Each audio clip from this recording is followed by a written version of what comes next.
Frères et sœurs, madame, messieurs, mes chers amis internautes, bonjour et bienvenue à l'église protestante évangélique Philadelphie. Ici votre bien-aimé, pasteur Célestin Souga. J'ai toujours la joie de partager la parole de Dieu avec vous, mes chers amis internautes. Nous poursuivons notre série de messages sur un seul espoir, Jésus. Et le titre de notre message de ce matin est affiché à l'écran. Ne cédez pas à la pression de l'épreuve. C'est un conseil, mes chers amis internautes. Mon frère, ma soeur, que nous soyons chrétiens ou non, il nous arrive tous de passer par des temps d'épreuve. Il est vrai que ces épreuves nous donnent de la souffrance et nous mettent sous pression de manière à nous pousser parfois à prendre de mauvaises décisions et même à sortir du plan de Dieu, mes chers amis internautes. L'Écriture nous parle des hommes et des femmes qui, sous la pression de leurs épreuves, ont terminé leur course au cimetière des naufragés de la foi. Nous ne voulons pas terminer comme ces hommes et ces femmes-là, mes chers amis internautes.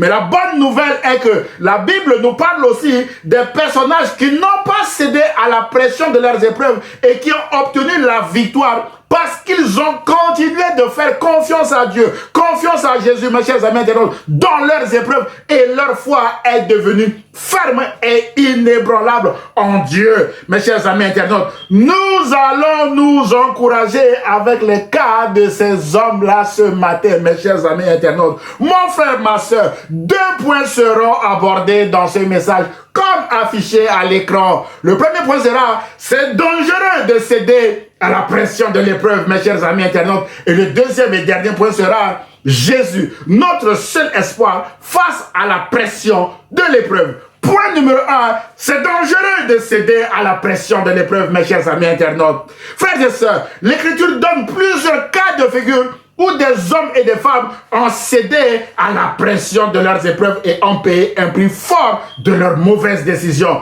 Nous allons évoquer 3 types de pression ce matin, mes chers amis internautes. Le premier type de pression que nous voulons souligner ce matin est la pression du temps d'attente. Après sa sortie d'Égypte et en plein désert, alors que Moïse s'entretenait encore avec Dieu sur la montagne de Sinaï, la pression du temps d'attente a poussé le peuple de Dieu à basculer dans l'idolâtrie. La Bible déclare en Exode chapitre 32 verset 1 que le peuple, voyant que Moïse tardait à descendre de la montagne, on souligne tardait à descendre, mes chers amis, le peuple s'assembla autour d'Aaron et lui dit, allons, fais-nous un Dieu qui marche devant nous, car ce Moïse, cet homme qui nous a fait sortir du pays d'Égypte, nous ne savons ce qu'il est devenu. Waouh!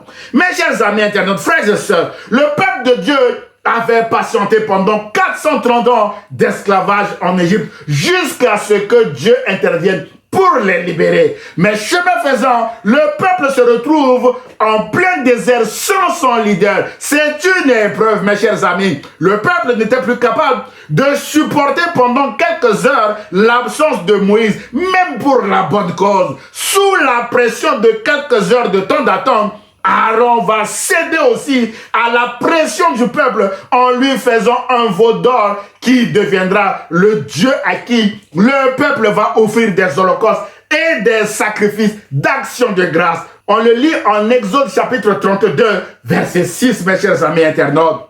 Frères et sœurs, la pression du temps d'attente dans le désert est terrible. En quelques heures de pression du temps d'attente, mes chers amis, le peuple a oublié tous les miracles que l'Éternel avait fait devant Pharaon pour obtenir sa libération, ainsi que le miracle de la traversée de la mer Rouge à sec à pied, où ceux qui les poursuivaient furent engloutis dans la mer Rouge, mes chers amis internautes. Le peuple de Dieu est passé en un clin d'œil de l'impatience à l'idolâtrie, de la reconnaissance à l'ingratitude et de l'intégrité à la corruption, mes chers amis internautes. Ça s'est multiplié rapidement, mes chers amis. Frères et sœurs, la réponse de Dieu face à ces agissements idolâtres ne va pas tarder. La Bible déclare en Exode chapitre 32, verset 7 que l'Éternel dit à Moïse, va, descends, car ton peuple que tu as fait sortir du pays d'Égypte s'est corrompu. On souligne corrompu, mes chers amis. Moïse va obéir à Dieu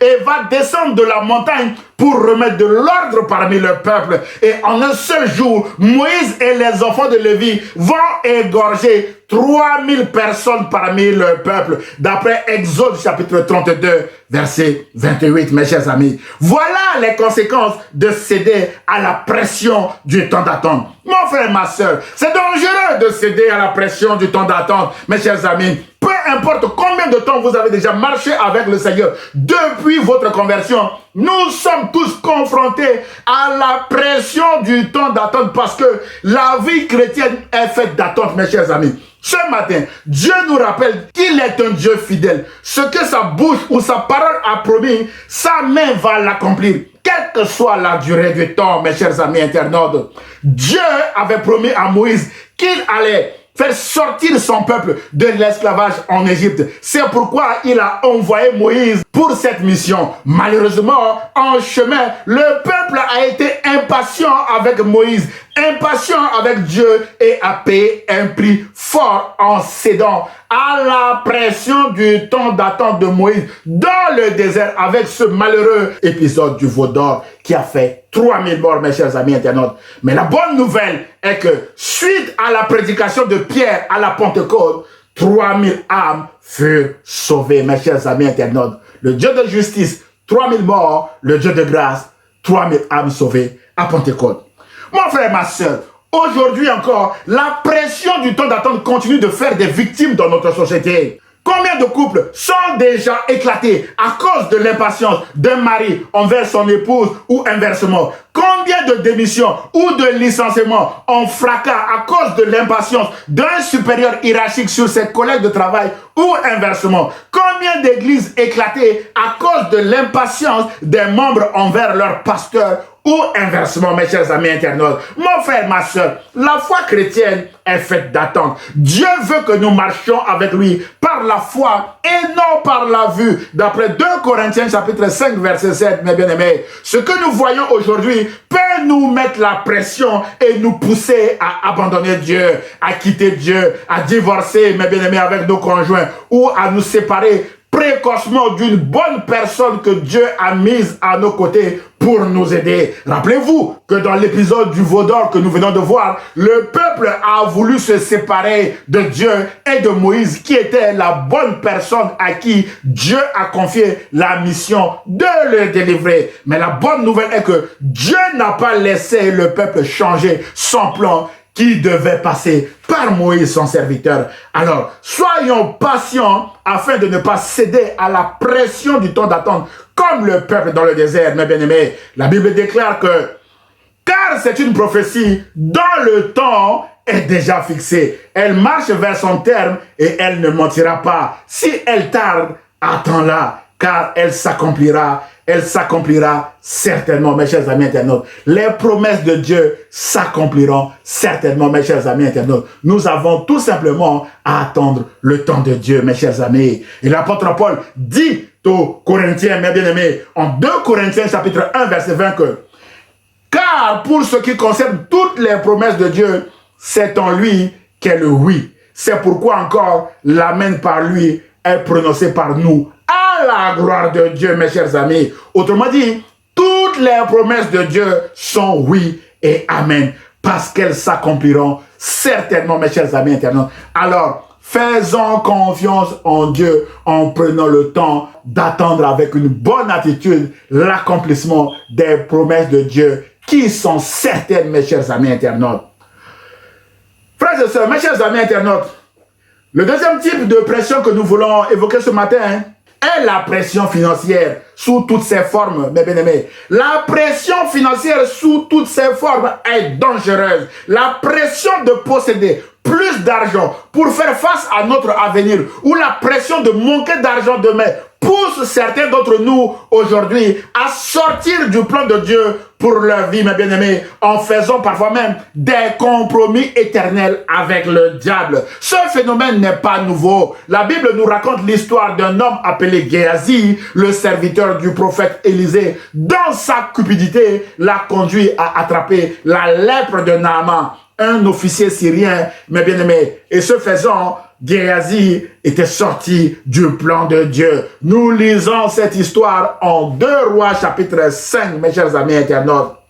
Frères et sœurs, le prophète Élisée guérit un homme appelé Naaman, le chef de l'armée du roi de Syrie, venu spécialement à Samarie à cause de sa maladie pour rencontrer le prophète Élisée. Mes bien-aimés, il souffrait de la lèpre. Naaman, étant guéri, veut donner à Élisée une offrande d'action de grâce. Élisée refuse et le laisse partir chez lui. Géasi, le serviteur du prophète Élisée, décide de son propre chef de rattraper Naaman en chemin et de lui demander de l'argent et des vêtements au nom du prophète Élisée. Or, le prophète Élisée ne l'avait pas du tout envoyé. C'est un mensonge. Naaman va donner à Géasi de l'argent et des vêtements réclamés. Géasi va les cacher chez lui. Mes chers amis internautes, l'Esprit de Dieu va révéler le mensonge et la tricherie de Géasi au prophète Élisée, qui va le maudire en 2 Rois chapitre 5 verset 27 en disant: la lèpre de Naaman va s'attacher à toi et à ta descendance pour toujours. Géasi quitta Élisée atteint d'une lèpre blanche comme la neige. Voilà comment le ministère de Géasi s'est achevé avec la lèpre à cause de la pression financière de posséder plus d'argent pour faire face à son lendemain, mes chers amis internautes. Mon frère, ma soeur, la pression de posséder plus d'argent pour faire face à notre avenir ou la pression de manquer d'argent demain continue encore de faire des victimes dans notre société aujourd'hui. Beaucoup d'hommes et de femmes, sous la pression de manquer d'argent, ont volontairement signé des pactes éternels avec Satan à cause de l'argent. Mais bien aimés, ils ont vendu leurs âmes à Satan. Leur fin sera la perdition ou la mort éternelle. Comme l'apôtre Paul le dit aux Philippiens, chapitre 3, verset 19. Mes chers amis, beaucoup d'hommes et de femmes qui ont cédé aussi à la pression financière en allant chercher de l'argent chez le diable se sont déjà retrouvés au cimetière des naufragés de la foi. Beaucoup d'hommes et de femmes souffrent encore aujourd'hui de culpabilité parce qu'ils ont fait des compromis à cause de l'argent, mes chers amis internautes. C'est pourquoi les enseignements de Jésus et de l'apôtre Paul sur l'argent restent encore d'actualité dans notre société. Jésus a dit en Matthieu chapitre 6 verset 24 que nul ne peut servir deux maîtres, car ou il haïra l'un et aimera l'autre, ou il s'attachera à l'un et méprisera l'autre. Vous ne pouvez servir Dieu et maman, a déclaré Jésus, mon maître. Autrement dit, Géasi ne pouvait pas servir Dieu et maman, Dieu et argent. Géasi a succombé à la tentation de la cupidité au détriment de son ministère. Et l'apôtre Paul enfonce les clous en disant que car l'amour de l'argent est une racine de tous les maux. Et quelques-uns, en étant possédés, se sont égarés loin de la foi et se sont jetés eux-mêmes dans bien des tourments. On souligne tourments, mes chers amis internautes. D'après 1 Timothée chapitre 6, verset 10, Jésus, dans sa parabole de Lazare et l'homme riche, décrit l'enfer comme étant le lieu de tourment par excellence, mes chers amis. Alors, faisons attention parce que l'amour de l'argent, la pression de manquer d'argent, la pression d'avoir plus d'argent peut nous amener à nous retrouver à cet endroit dangereux qui est l'enfer, mes chers amis internautes. Si vous y êtes, mes bien-aimés, la Bible déclare que là où le péché abonde, la grâce de Dieu surabonde. Vous pouvez encore vous repentir aujourd'hui, demander pardon à Dieu et changer de direction, mes chers amis internautes. Mon frère, ma soeur, la Bible déclare que l'or et l'argent appartiennent à Dieu, d'après Agé chapitre 2, verset 8. Alors, en cas de besoin d'argent, tournons-nous vers Dieu qui nous donnera de l'argent sans contrepartie, mes bien-aimés, en son temps, sans sacrifice, mes chers amis internautes, en son temps. Ceux d'entre nous qui ne seront pas patients, malheureusement, termineront au cimetière des naufragés de la foi, comme Géasi.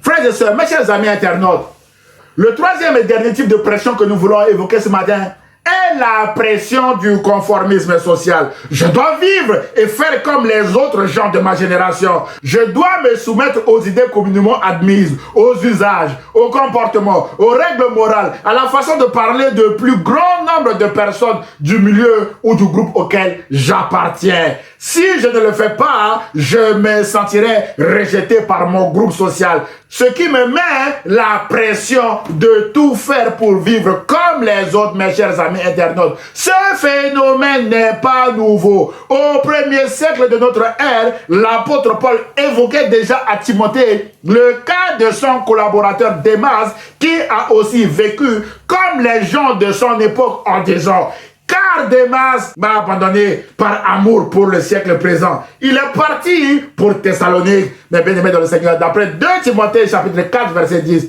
Mes chers amis internautes, il y avait déjà des abandons sous la pression de l'amour du monde à l'époque de l'apôtre Paul. Aujourd'hui encore, la pression de l'amour du siècle présent continue de faire des victimes dans notre société. Combien de filles sont tombées enceintes à cause d'une seule nuit d'amour? Combien d'avortements suite à une seule nuit, mes bien-aimés dans le Seigneur, d'amour? Combien de familles éclatées à cause d'une seule soirée, mes chers amis internautes? À ce sujet, l'apôtre Paul exhortait les Romains en leur disant: je vous exhorte donc, frères, par les compassions de Dieu, à offrir vos corps comme un sacrifice vivant, saint, agréable à Dieu, ce qui sera de votre part un culte raisonnable. Ne vous conformez pas au siècle présent, mais soyez transformés par le renouvellement de l'intelligence, afin que vous discerniez quelle est la volonté de Dieu, ce qui est bon, agréable et parfait. D'après Romains chapitre 12, versets 1 à 2, mes chers amis internautes. Dieu veut notre bien, mes chers amis, et le diable veut notre mal. C'est pourquoi nous devons nous accrocher à la parole de Dieu et marcher dans ses voies, sans céder à la pression de notre chair, qui est une pression conformiste, mes chers amis internautes. Mon frère, ma soeur, en récapitulant, nous avons vu que la pression du temps d'attente, la pression financière sous toutes ses formes et la pression du conformisme social sont autant de pressions qui peuvent nous pousser à sortir de la volonté de Dieu avec de lourdes conséquences pour nous. Manquer la vie éternelle en Jésus-Christ. Mes bien-aimés, peut-être que ce matin, c'est votre cas. Ce message vise à vous encourager à faire comme Marc, qui a aussi abandonné l'apôtre Paul à Pamphylie, mais qui est revenu dans le ministère avec l'aide de Barnabas. Après son retour dans le ministère, l'apôtre Paul dira à Timothée: Timothée, si tu veux venir, prends Marc avec toi, amène-le avec toi, car il m'est utile pour le ministère. D'après 2 Timothée chapitre 4 verset 10, mes chers amis internautes. Plus tard, Marc rédigera l'évangile selon Marc, avec lequel nous allons nous fortifier maintenant avec les cas d'un homme et d'une femme qui n'ont pas cédé à la pression de leurs épreuves, mes chers amis internautes. Point numéro 2, Jésus, notre seul espoir face à la pression de l'épreuve. Mes chers amis internautes, frères et sœurs, que nous soyons chrétiens ou non, nous sommes tous confrontés, mes bien-aimés, à des moments de pression provoqués par des événements exceptionnels de la vie. Une maladie qui dure et même qui s'empire malgré tous les efforts consentis pour retrouver la santé peut nous mettre sous pression, mes chers amis. La maladie d'un enfant qui se retrouve brutalement entre la vie et la mort peut nous mettre également sous pression, mes chers amis internautes. Ce sont les deux cas dont Marc nous en parle dans son évangile au chapitre 5, verset 21 à 43 que nous allons voir maintenant, mes chers amis internautes. Frères et sœurs, ce récit commence par un homme appelé Jairus, un chef de synagogue ou encore un pasteur qui était sous pression parce que sa fille de 12 ans était gravement malade, mes chers amis internautes. Cette pression va le pousser à aller se jeter aux pieds de Jésus, qui était son dernier espoir, mes bien-aimés, et à lui adresser cette instante prière. Ma petite fille est à l'extrême. Viens, Seigneur, impose-lui les mains afin qu'elle soit sauvée et qu'elle vive, mes chers amis internautes. Voilà la prière que Jairus a adressée au Seigneur. Mon frère, ma soeur, Jésus est la bonne personne vers qui nous devons nous tourner dans toutes les circonstances de notre vie parce qu'il est toujours disponible à nous aider. C'est ce que Jairus a fait et Jésus a répondu favorablement à sa demande d'aller chez lui pour imposer la main à sa fille. La Bible déclare que Jésus s'en alla avec lui et une grande foule le suivait et le pressait. Frères et sœurs, alors qu'ils étaient en chemin vers la maison de Jairus, un autre cas grave de maladie va arrêter leur marche et allonger le temps d'attente de Jairus qui était déjà sous pression parce que sa fille était entre la vie et la mort. Jésus est toujours disponible, mais jamais en retard. La Bible déclare en Marc chapitre 5, verset 25 et au-delà que or, il y avait une femme atteinte d'une perte de sang depuis 12 ans. Elle avait beaucoup souffert entre les mains de plusieurs médecins. Elle avait dépensé tout ce qu'elle possédait et elle n'avait éprouvé aucun soulagement. Mais était allée plutôt en empirant sa situation, mes chers amis internautes. Ayant entendu parler de Jésus, elle vint dans la foule par derrière et toucha son vêtement, car elle disait: si je puis seulement toucher ses vêtements, je serai guéri. Au même instant, la perte de sang s'arrêta et elle sentit dans son corps qu'elle était guérie de son mal. Jésus connut aussitôt en lui-même qu'une force était sortie de lui et se retourna au milieu de la foule. Il dit: qui a touché mes vêtements? Ses disciples lui dirent: tu vois la foule qui te presse et tu dis: qui m'a touché?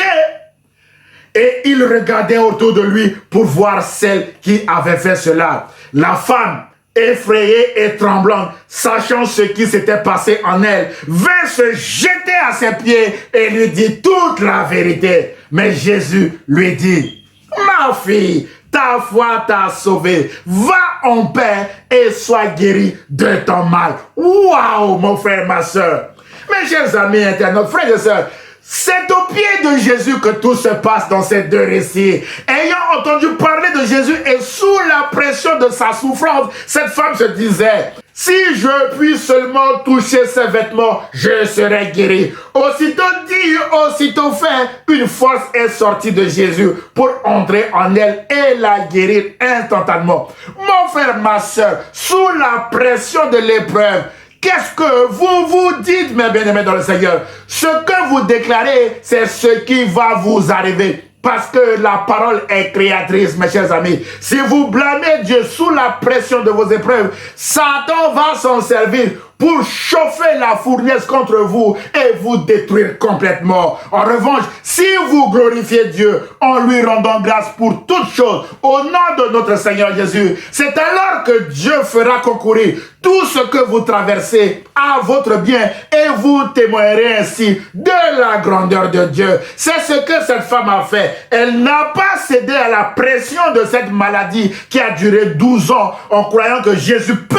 la guérir. Elle n'a pas cédé à la pression de la foule et elle n'a pas cédé non plus à la pression de Jésus qui était aussi un rabbin puissant avec la question de Jésus: qui a touché mes vêtements? La Bible dit: effrayée et tremblante, la femme vint se jeter aux pieds de Jésus et lui dit: c'est moi qui t'ai touché, Seigneur, parce que j'en avais besoin. Waouh! Voilà, mes bien-aimés, pourquoi Jésus lui offre, en plus de sa guérison, la vie éternelle en lui disant: ma fille, ta foi t'a sauvée. Être sauvé, c'est avoir le salut. Va en paix, sois guérie. Elle est aussi guérie. Elle a reçu les deux guérisons, mes chers amis internautes. La guérison physique qui est temporaire et la guérison spirituelle qui est éternelle. Parce qu'elle n'a pas cédé à toutes les pressions que nous venons d'énumérer, mes chers amis internautes. Voilà un excellent modèle d'encouragement pour nous, mes bien-aimés. Lorsque nous sommes sous pression, rappelons-nous que le cas de cette femme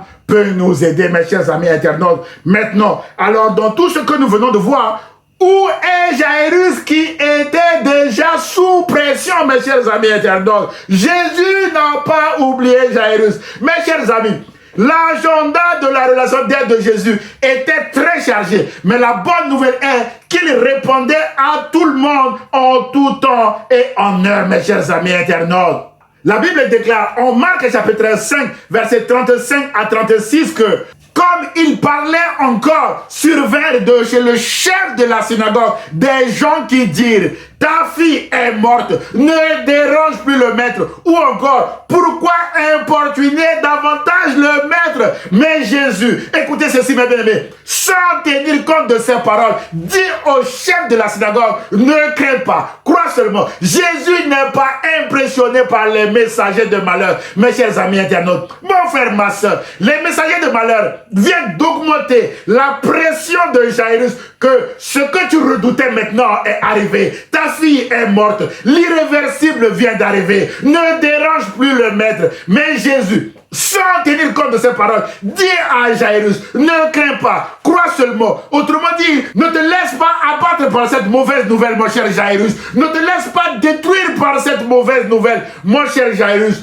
Parce que là où toi tu vois la mort, moi Jésus je vois la vie. Parce que moi Jésus je suis la vie, mes chers amis internautes. Jairus va saisir cette parole de Jésus par la foi et ne va pas céder à la pression des messagers de malheur en continuant de marcher avec Jésus jusqu'à arriver chez lui. Jairus va voir la gloire de Dieu lorsque Jésus a dit à la fille de 12 ans, Talita Koumi, ce qui signifie jeune fille, lève-toi, je te le dis. Aussitôt, la jeune fille se leva et se mit à marcher et ils furent dans un grand étonnement. C'est la fin du récit et la pression de Jairus est tombée d'un cran, mes chers amis internautes, après l'intervention de Jésus. Mon frère, ma soeur, la femme à la perte de sang n'a pas cédé à la pression de l'ennemi pendant 12 ans. Elle s'est dit que Jésus était la solution. Sa rencontre avec Jésus a mis fin à cette épreuve. La pression est tombée. L'ennemi a mis la pression sur Jairus, un serviteur de Dieu, en le secouant avec la maladie et même la mort de sa fille. Jairus n'a pas cédé à la pression de cette épreuve et a vu la gloire de Dieu dans ce récit. Jésus a ressuscité sa fille, mes bien-aimés dans le Seigneur. Mon frère, ma soeur, peut-être que le diable est en train de faire la même chose pour vous en vous secouant. Tenez bon et ferme, mes chers amis internautes, comme Jairus dans ce récit. En conclusion de notre message de ce matin, mon frère, ma soeur, nous avons vu que c'est dangereux de céder à la pression de l'épreuve parce que l'Écriture nous donne des cas d'hommes et de femmes qui ont cédé à la pression de leurs épreuves et qui ont perdu la foi, mes chers amis internautes. Nous ne voulons pas terminer comme ces hommes, mes bien-aimés. En revanche, ceux qui ont persévéré dans la fournaise de l'épreuve, malgré la pression, sont victorieux parce qu'ils ont continué de marcher avec Jésus dans leurs épreuves. Nous voulons imiter cela et terminer comme eux, mes chers amis internautes, dans la victoire de Jésus. Mon frère, ma soeur, peut-être que ce matin, l'ennemi est en train de vous mettre la pression avec diverses épreuves visant à détruire votre foi, à vous détruire complètement. Ne cédez surtout pas aux mensonges du diable. Tenez bon. L'apôtre Paul vous encourage en vous disant, ainsi, mes frères bien-aimés, soyez fermes, inébranlables, travaillant de mieux en mieux à l'œuvre du Seigneur, sachant que votre travail ne sera pas vain dans le Seigneur, mes bien-aimés dans le Seigneur. D'après 1 Corinthiens chapitre 15, verset 58, mes bien-aimés. Et aussi, rappelez-vous de cette déclaration de l'auteur de l'Épître aux Hébreux qui dit, car Dieu n'est pas injuste pour oublier votre travail et l'amour que vous avez montré pour son nom, mes bien-aimés dans le Seigneur. Dieu n'est pas injuste pour vous oublier. Jésus sait que vous traversez des moments difficiles. Jésus vous encourage avec ce récit en vous disant ne cédez pas à la pression de l'épreuve parce que Jésus lui-même est avec vous dans cette épreuve et vous serez victorieux grâce à son intervention surnaturelle, mes chers amis internautes. Alors, marchez avec Jésus et vous verrez la gloire de Dieu, mes chers amis internautes. J'ose espérer que ce message vous a fait du bien, mes bien-aimés. Alors, commentez-le, aimez-le et partagez-le à vos proches, mes chers amis internautes. Que Dieu vous bénisse. Prions le Seigneur. Seigneur, tu connais les luttes et les combats de mon frère qui vient de regarder cette vidéo. Aide mon frère ou ma soeur à ne pas céder à la pression de cette épreuve, mais à avoir les yeux fixés sur toi, Jésus, qui combat pour lui ou pour elle dans l'invisible. Seigneur, nous rendons grâce pour tout ce que tu es en train d'accomplir dans la vie de mes bien-aimés. Je prie au nom de Jésus et l'Église protestante évangélique Philadelphie répond Amen. Frères et sœurs, mes chers amis internautes, si vous avez aimé le message, merci de le liker et de le partager à vos proches. Vous pouvez également m'envoyer un mail d'encouragement, vos sujets de prière ou vos questions ou remarques à Église Philadelphie 78500@gmail.com. J'aurai le plaisir de vous répondre. À dimanche prochain à 10h sur la page Facebook ou sur la chaîne YouTube de l'Église protestante évangélique Philadelphie. Et ce, si Dieu le veut. À très bientôt mes chers amis internautes. Dieu vous aime et moi également je vous aime. Au revoir.